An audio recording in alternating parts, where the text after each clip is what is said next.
हिंगोलीच्या जवळा बाजार तालुक्यामध्ये तपोन येथील शेतीच्या वादातून उभ्या ऊसाच्या पिकावर थेट रोटावेटर फिरवल्याची धक्कादायक घटना समोर आली आहे।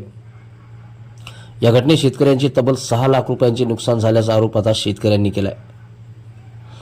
मिळालेल्या अधिक माहितीनुसार तपोन येथील शेतकरी शिवाजी दादाराव कदम आणि लक्ष्मीबाई रामराव कदम यांच्या शेतजमिनीवर 4 वर्षाच्या कराराने शेती करण्यात आली होती।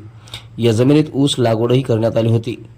मात्र जमीन मालकी आणि ताब्याच्या वादातून काही व्यक्तींनी थेट उभ्या ऊसाच्या पिकावर रोटावेटर फिरून संपूर्ण पीक उद्ध्वस्त केल्याचा आरोप शेतकरी सुरेश प्रकाश कीर्तने यांनी केला आहे। या घटनेमुळे शेतकऱ्यांचे मोठे आर्थिक नुकसान झाले असून संबंधितांनी प्रशासन आणि पोलिसांकडे धाव घेतली आहे। तसेच जबर मारहाण धमक्याचाही आरोपही करण्यात आला आहे। दरम्यान या प्रकरणाचे हट्टा पोलीस ठाण्यात तक्रार दाखल करण्यात आला असून पुढील तपास सुरू असल्याची माहिती मिळत आहे।